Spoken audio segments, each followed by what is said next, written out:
Updates nila Maine Mendoza at Arjo Ataide. And during wedding nila Ria at Sanjo. And kita naman gaano ka-sweet sila Maine Mendoza at Arjo Ataide. Yun, no? Ang tanong, sino kaya unang magkakaanak? Sila Maine Arjo ba o sila Ria at Sanjo? Abangan. Marami na excite dyan. Yan pa, spotted sila Maine Arjo kasama si Catherine sa Hot Pot Restaurant. Yan, kausap pa nga ni Maine si Catherine. Yan, may kasama rin silang mga stylist.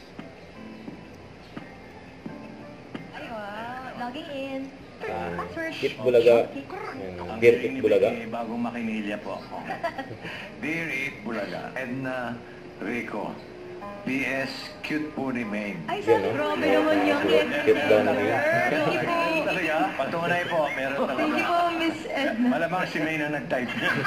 May nilaglag ni Boss Joey sa Hindi inyo. tayo nakatingin. Alam niyo ba kung ano yung sultana? Yes. Bossing, Ano bilang ano po, yung mga kapatid ko po ay nagseminaryo noon. Ah. Dalawa ko pong kapatid. Ah, okay. Cute po ba si Maine? Ay, sobra. Sinulat niyo po. Yan, sobra daw. Cute po ni May. Ganon. Cute daw sa Natawa Maine. siya. Lahat po kaya magaganda. Pogi. Okay. Nagmamahal. Bulaga. It Bulaga. At nakatune in pa rin kayo dito sa Eat Bulaga. Magbabala. Ilang saglit na lang. Huwag kayong Mapapanood ganun. nyo na ang pangatlong kwento ng Eat Bulaga Lantern Special ngayong taon. Pero bago yan, ito muna ang larong bawal pa rin ang mapanghusga. Babala. Alzheimer's po ay uri ng demensya. Tama po ba? Yes, tama. Alzheimer po ay pinaka-common na type of dementia. Instagram naman pa. Hindi yan po. pagbabasa. Iba pong social. Yung pagbabasa, no? Di ba ang Candy Crush eh? Candy Crush daw. Nakakatulog siya eh.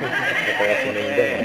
Di ba? Ano? May exercise and posing pwede Oo. rin. Laro. Mga Kulay-kulay. nagro-royal match. Mga ganun. Yan, yan. Yung tinanong din ni Maine sarili Dok, niya. yung pagiging makakalimutin po ba at the age of 29? Kaka-29 lang po nung first week of March. Yun. Si Si Maine Thomas yun. po ba yun na maaaring dumiretso sa pagkakaroon ng demensya? Pag mga yung age is ganun pang kabata, no, we have to rule out other things. Say for example, yung lack of attention, no, or baka stress.